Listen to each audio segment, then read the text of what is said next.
Welcome back to my channel, guys. Just somewhere here in Harrods,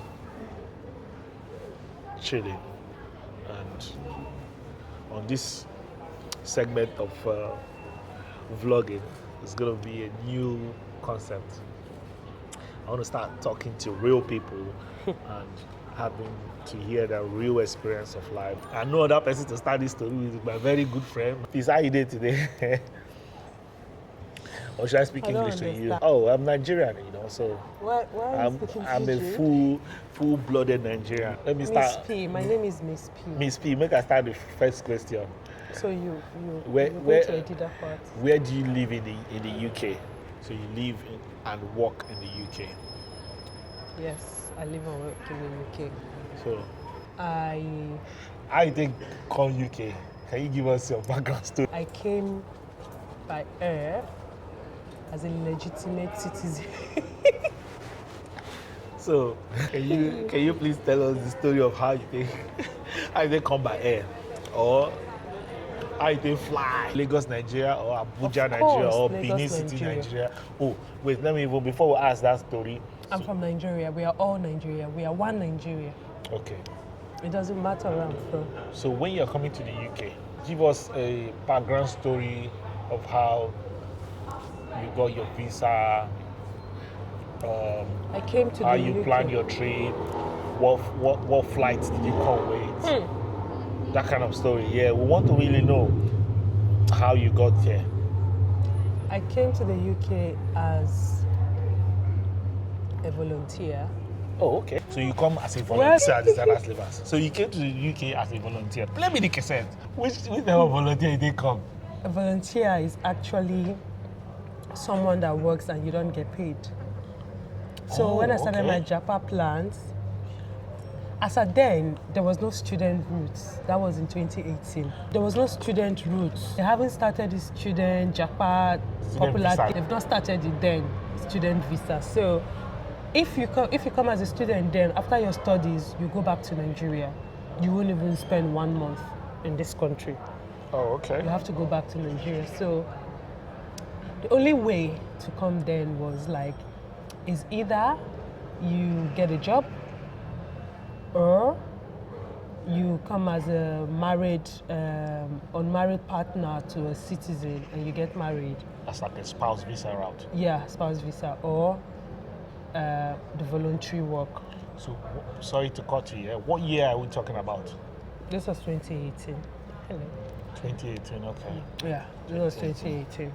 Between 2017/2018, that was when I started this route. So, so the way to come out as a worker, you have to be a nurse or a doctor, and I have no qualification for that.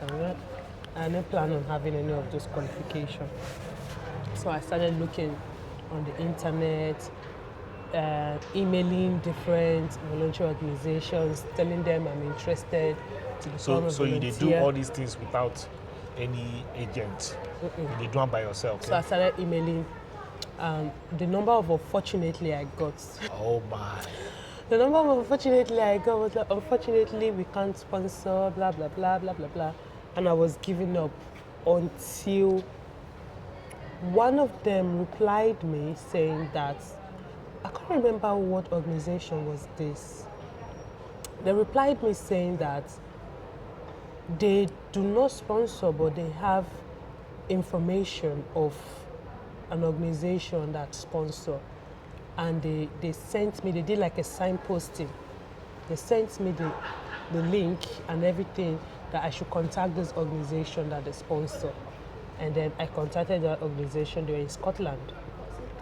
The organization replied me saying that they have partnership with a voluntary organization in Lagos. I don't know that voluntary organization. So actually they do all this application, where did they stay that time? I was in Benin City then. Okay. So I contacted that voluntary organization in Lagos, and it was a Yoruba man that owns it. And then he invited me to Lagos to meet me, and he was like, I can't just send you to England. I know you are interested, blah, blah, blah. I can't just send you to England. You need to do some work for us. You need to join our organization and volunteer. You also have to register. And I said, okay, that's fine. How much is the registration fee? He said 250,000. I said, fine, I will register. I registered. And then he now said they have an upcoming, it's actually a real organization. It wasn't a fake one, which was why I went with them. So he said they have an upcoming boot camp. So this organization, they work with different organizations, they're in partnership with different organizations all over the world, in the US. If you're interested in them, I can send you their link. In the US, in Germany, France, Italy, and also in England. So this man sent me the information of the website. I went to the website, I saw the works they've been doing, and some of their volunteers have also been going to especially Schengen countries like Italy, France, Germany, Netherlands, and all, but they go and come back to Nigeria.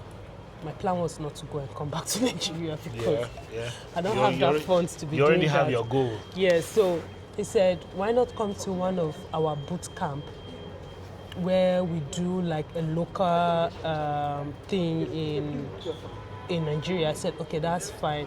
Where is it? He said, Erua in Oyo State. I was like, wow, Erua in Oyo State? I said, then he gave me an ultimatum saying that, well, for me to agree for you to come to the UK, I would like to see, because the partnership we have in the UK, they want to see that you're actually working with us. I can't just pick you up and send you over to the UK, which actually makes sense.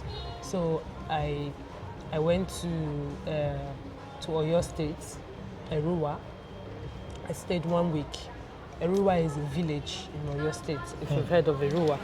So at this point, when you're getting all these plans together, were you discouraged at any point that, oh, shey this person no go just want to collect my money and give me fake story? No, they're actually real. They were not fake, because I went to their website. The partnership they've been doing with different organizations, the photos were there, so I didn't doubt them. They took pictures with. He has been coming to different boot camps in, especially Germany. They have lots of work camps they're doing in Germany. No, I never for once doubted them. So, so he when I went to Oyo State, I spent 1 week there. We were doing like a farm work, and we had 2 other volunteers that came from Italy. They were white, to Oyo State as well. They came for the voluntary work, and I saw pictures of other people that have been coming from different countries to Nigeria as well. So I got connected with them, stayed 1 week in Oyo State, and after that I went back home, and then I started the process. So he sent me some application forms to apply in the US, but my plan was not to go to the US then. My major plan was to come to the UK. So I applied for the US one. I got a response from them saying that yes, they can sponsor me, blah, blah, blah, but I wasn't interested in the US one. The UK one was my main interest. So so that's how I started applying for the UK. I sent the application form, and they read there was like a pen picture you have to do. A pen picture is where you like talk about yourself, what you like, what you're doing, and your ambition in life. So that was what I talked about on the application form, and he sent it to the organization. They were in London. The organization was in London then. So after that, after what? The whole going to Ibadan and the rest, and give you the email and everything. Erua, yeah. So I spent. What will carry the story go when after that invitation and everything, you now applied, you now got the UK visa. I got the job. Before you apply for the visa. Yes, so I applied. When I got the job, they sent me a certificate of sponsorship. Okay. That's COS. Yeah. And it was, you could only do volunteering work in this country for maximum of 1 year. And they gave me 1 year when I did that. So I applied for the visa, and one day I got a call from the Home Office as UK Immigration. Called me in Nigeria. After you sent your application. They were asking me questions. Home Office still they call people. I don't Yes, know. so they were calling me. They called me dead. They asked me questions like, "What is this organization you're coming to volunteer for? Are you going to get paid?" I said, "No, I'm not going to get paid, but I would only be getting allowance." As at then, the allowance was £65. Per what? £65, I think, a week. Okay. Yeah, £65 a week they would give you for the allowance. But there was free accommodation, and they were in London. I remember they were in southwest London, but I don't know where in London. So Home Office called me. The lady asked me questions, and I told her everything. And she was like, okay, cool. And then after like 2 weeks, I got an information. I went to TLS in Lagos to submit my biometrics, and they took my biometrics and submit my document. So after like 2 weeks, I got an email from TLS saying that my passport has arrived. And then I went to Lagos to pick it up and open it. It was a refusal letter. Done. Oh, really? Yes. So, when you get that refusal letter, how you feel that time? I felt like my world has crumbled. Because after you got the call, you felt like, okay. Yes, I this felt one like I've told her where? everything, blah, blah, blah. And on the refusal letter, they said that my sponsor did not state if I was going to get paid on that job. So they weren't sure. And I was like, I told this stupid woman when she called me on that day that it's a volunteer, and they put £65. So the £65 was like allowance. So I wasn't going to get paid. So the reason for the refusal was that it wasn't clear if I was going to get paid or not on this job as a volunteer. Okay. And then I did an administrative review. An administrative review is when you argue, like, you argue on the case why you think the decision was wrong. Yeah. And the administrative review come back, they're saying that they stand with the initial review, with the initial decision. And they still refuse it. And I was so upset, like all the money I've spent and all. And at that time, I felt like giving up. That time, how much you pay for visa fee that time? I think I paid £200 and something for visa fee, about 400 and something for insurance, but they refunded my insurance fee, the health insurance. They didn't refund the visa.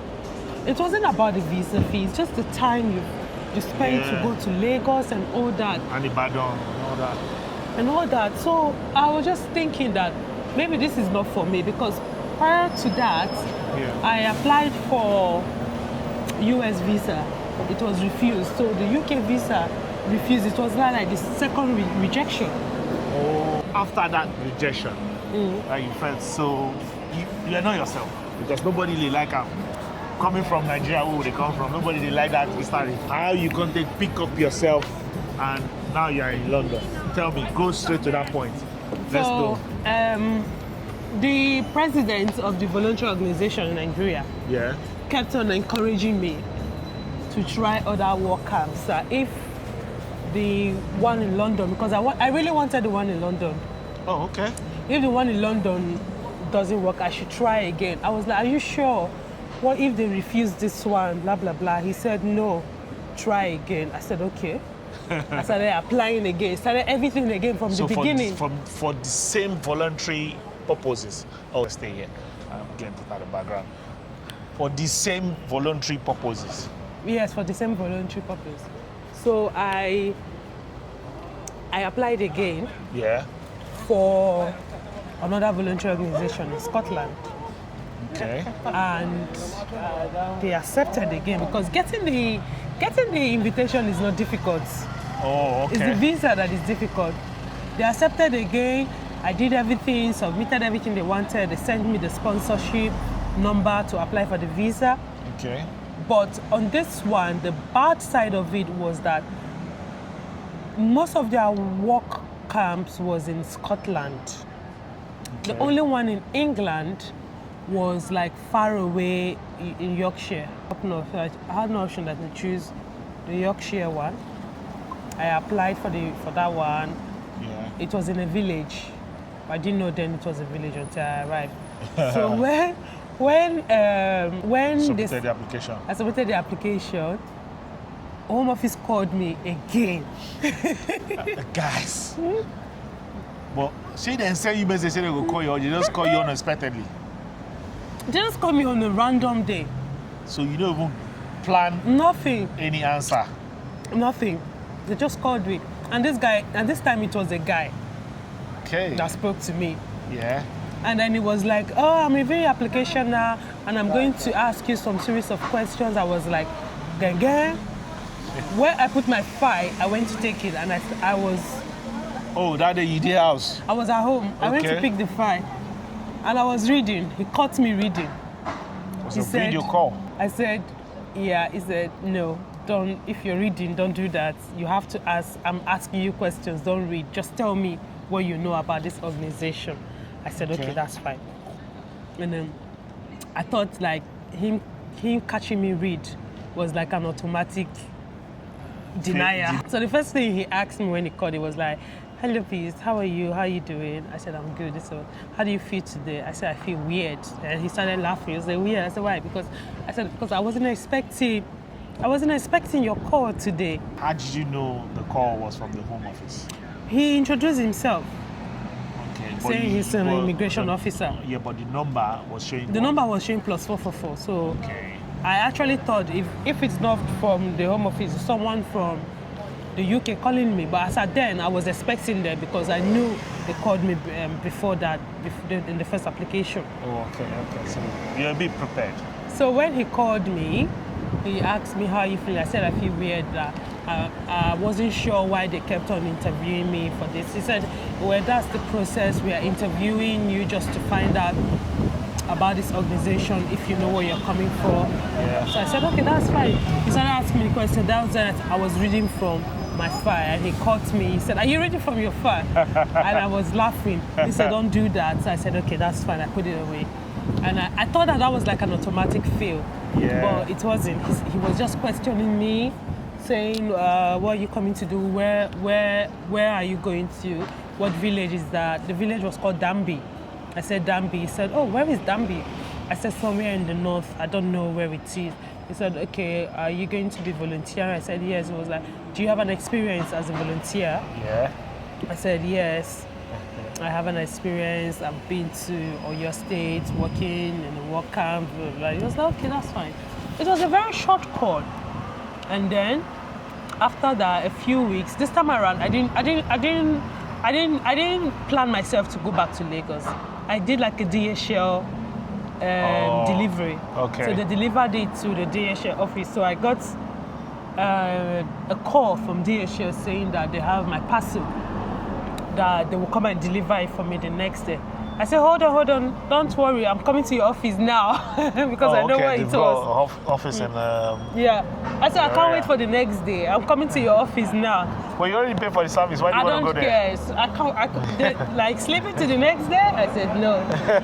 I rushed down to the office, went there, picked my passport. As soon as I opened it, the first one, the first denier. Yeah. When you open it, there is like a letter inside it Oh, that tells okay. you the reason for the denial. Okay. So this second time, when I went to pick it up, there was also a letter, and I thought, oh my God. That letter, as you feel the letter, your mind always. I said, oh my God, denial. But when I opened the letter, Yeah. the first thing I read was, when you arrived in UK, I just read that part, collect your biometric. I was like, oh my God, they have given me my visa. And then I went to look for the page where they stamped the visa like in the middle of the page. I was like, it was there, and they said you have to arrive in the UK by the 30th of October or so. I was like, oh my God. The visa started counting from 2nd of October, but it didn't arrive till on the 30th of October. So it was a one year visa. yeah, so that would be another discussion for another day. Please don't want to tell us the whole story, No.